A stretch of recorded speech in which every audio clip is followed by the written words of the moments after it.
Hello बेटा, हमारा next question है। इसको हमने इंटीग्रेट करना है। फंक्शन की वैल्यू है 1/√2x - 5x²। ठीक है। तो देखो, ऊपर है कांस्टेंट, नीचे बेटा अंडर रूट के अंदर है क्वाड्रेटिक टर्म। तो जो 6 फॉर्मूले हमने डिस्कस किए हैं ना पीछे, जो मैंने आपको बताए थे, तो ये क्वेश्चन उनसे रिलेटेड है। ठीक है, क्योंकि जो उनकी कंडीशंस हैं, ये जो स्टेटमेंट है फंक्शन की वैल्यू है जो हमारे पास, उनको जो कंडीशन है उनको सेटिस्फाई कर रही है। ठीक है। तो यहाँ पे देखो, जो हमारे पास अंदर क्वाड्रेटिक है, तो अभी इसके फैक्टर तो हम यहाँ पे नहीं बनाएंगे। ठीक है। इसको हम कंप्लीटिंग स्केयर जो है उसमें चेंज करेंगे। तो मैं पहले सिंपली जो अंडर रूट के अंदर वैल्यू है ना, उसको कंसिडर करता हूँ। अगर देखो बेटा, अंडर रूट आ जाए ना, तो फिर फैक्टर नहीं बनाने हैं आपने। फैक्टर चाहे बनते भी हों, आपने फैक्टर नहीं बनाने। ठीक है, क्योंकि फैक्टर बनाने अगर आप बना भी लोगे, तब भी आपको क्वेश्चन को कंप्लीटिंग स्क्वायर मेथड के साथ ही सॉल्व करना पड़ेगा। तो अगर अंडर रूट आ जाए ना, फिर ना ज़्यादा सोचना, फिर सीधा आप उसको कंप्लीटिंग स्क्वायर में चेंज करना। हाँ, अगर अंडर रूट ना हो, देन आप फैक्टर के बारे में सोचना। ठीक है बच्चे, ये एक बात अपने माइंड में रखना प्लीज़। तो भी टर्म है हमारे पास 2x - 5x²। तो जो स्क्वायर वाली टर्म है ना, उसको पहले लिखते हैं। ठीक है। एंड +2x को बाद में। अभी बेटा हमने इसको कंप्लीटिंग स्क्वायर में चेंज करना है ना, तो x² का जो कॉफिशेंट है वो होना चाहिए 1, लेकिन यहाँ पे क्या है, -5। तो सबसे पहला काम हम क्या करते हैं कि यहाँ से बेटा -5 को कॉमन निकालते हैं। तो यहाँ पे फर्स्ट टर्म आएगी x²। अभी माइनस कॉमन निकाला है तो अंदर साइन चेंज हो जाएगा। यहाँ पे 5 नहीं है, तो यहाँ पे 5 डिवाइड होएगा। ठीक है। तो ये पहला स्टेप है। अभी दूसरा स्टेप क्या होता है कि जो भी x का कॉफिशेंट होता है, यहाँ पे हमारे पास है -2/5, तो इसको मल्टीप्लाई करेंगे 1/2 के साथ। ठीक है। तो अभी 2 के साथ 2 जो है वो कैंसिल हो जाएगा, मेरे पास क्या बचेगा, सिंपली -1/5। अभी माइनस को हटा दो, सिंपली बच गया 1/5। अभी इसका हमने कर देना है स्क्वायर। यो भी जो वैल्यू है ना, इन दोनों के अंदर मैं करूँगा ऐड, और साथ में मैं कर दूंगा माइनस। ठीक है, -5 as it is, x² plus 1/5 का होल स्क्वायर -2/5 इंटू एक्स। अभी इधर प्लस किया है तो उधर माइनस करना पड़ेगा। अभी इधर कोई और कांस्टेंट है नहीं, तो अभी इसको ही लिखेंगे अकेले।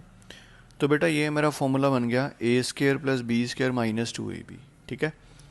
तो ये आ जाएगा मेरे पास a² + b² -2ab, तो ये बन जाएगा a - b का होल स्क्वायर। a की वैल्यू है बेटा मेरे पास x, और b की वैल्यू मेरे पास है 1/5। तो a - b की होल स्क्वायर का फॉर्मूला ये बन गया। अभी यहाँ पे इसको ऐसे रहने दो, 1/5 का होल स्क्वायर। ठीक है। तो ये परफेक्ट स्क्वायर में चेंज हो गया है। ठीक है। तो अभी ऐसा है कि ये वैल्यू इसके इक्वल है, तो ये वैल्यू है अंडर रूट के अंदर। तो अभी इसकी जगह पे मैं ये लिखूँगा, लेकिन अभी मैं सीधा नहीं लिखूँगा। एक्चुअली बेटा देखो, इस वैल्यू ने जाना है अंडर रूट के अंदर, तो आपको मालूम है कि अंडर रूट के अंदर हम नेगेटिव वैल्यू नहीं रखते। तो जो माइनस है ना, ये वाला माइनस, इसको हम अंदर एडजस्ट करेंगे। इसको, इस माइनस को मैं ब्रैकेट के अंदर मल्टीप्लाई कर दूंगा। तो होएगा क्या, ये वाली टर्म नेगेटिव है ना, जब माइनस इसके साथ आके मल्टीप्लाई होएगा तो ये बन जाएगा पॉजिटिव, लेकिन ये पॉजिटिव है तो ये नेगेटिव हो जाएगा। तो जो पॉजिटिव वैल्यू है, इसने पॉजिटिव बन जाना है ना, तो इसको पहले लिख लेता हूँ। इसने नेगेटिव बन जाना है तो इसको बाद में लिखता हूँ। अभी ये मैं माइनस के साथ इसलिए मल्टीप्लाई कर रहा हूँ अंदर, क्योंकि जो टर्म है ना ये वाली, इसने जाना था अंडर रूट के अंदर।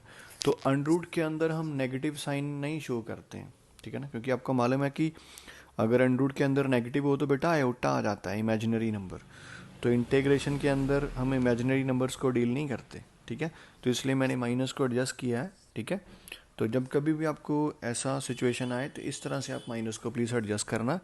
इसलिए मैंने ये क्वेश्चन आपके साथ डिस्कस किया ताकि आपको पता चल सके। अभी ये वैल्यू उठाओ सारी की सारी और यहाँ पे अंडर रूट के अंदर सब्स्टिट्यूट कर दो। तो ये मेरे पास बन जाएगा 1 अंडर रूट पूरे का under root 5 into curl bracket 1/5 का स्क्वायर माइनस x माइनस 1/5 का square then curl bracket close और पूरी की पूरी टर्म का अंडर रूट। अभी 5 और 8 दोनों टर्म्स आपस में क्या हो रही हैं, मल्टीप्लाई।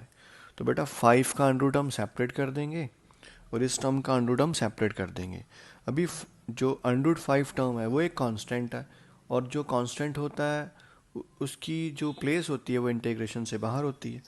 तो जो 1/√5 है वो बाहर आ जाएगा और मेरे पास सिंपली बचेगा 1/1/5 का whole square minus x minus 1/5 का होल स्क्वायर और पूरे का अंडर रूट।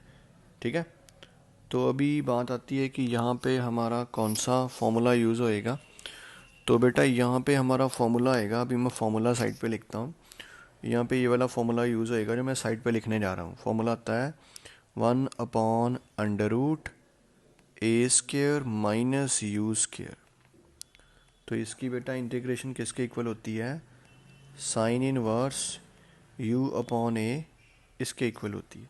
तो यहाँ पे देखो a की जगह पे मेरे पास है 1/5 और u की जगह पे मेरे पास क्या है, x माइनस 1/5। तो इनको रिप्लेस करो फॉर्मूले के अंदर। ये अभी 1/√5 बाहर है, ये तो एज इट इज़ ही रहेगा। तो ये मेरे पास आ जाएगा साइन इनवर्स u की जगह पे बेटा मैं लिखूँगा x minus 1/5 divided by a की जगह पे मैं लिखूँगा 1/5 और साथ में आएगा plus c constant of integration. तो इस तरह से हमने इस क्वेश्चन को बेटा सॉल्व करना है। ओके बच्चे, ठीक है।